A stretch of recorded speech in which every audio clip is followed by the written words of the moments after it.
Michael Young, you're a probate and trust realtor. You know, I just did a video a moment ago with my best friend Toby over here, my right-hand man.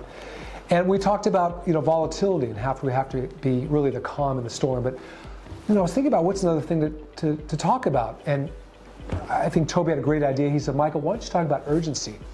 One of the things that happens in these kind of markets, when there's volatility, banks going under sometimes, is you have certain clients and certain people thinking about selling or buying that freeze in their tracks. They start, looking at CNBC or Bloomberg, or they just read, or they hear people talking, and they don't want to make a move. There's something to consider.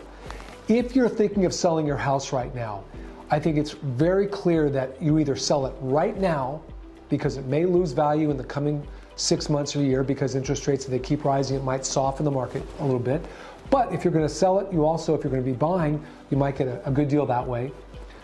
Or think of holding it for a long time, maybe 5-7 years. Why?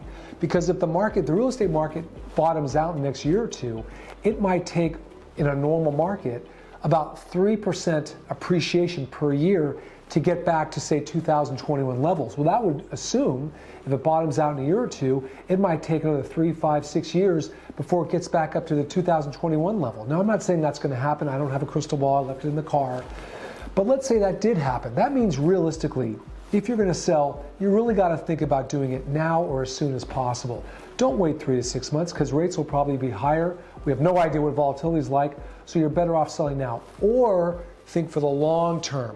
Do we want to live here for another 2, 3, 5, 7 years? If you do, no problem, great. But if you don't, really start thinking about listening to your realtor and getting some urgency going, because time is definitely of the essence. If you're going to do something, do it now. Always here to help you. Michael Young. See you real soon.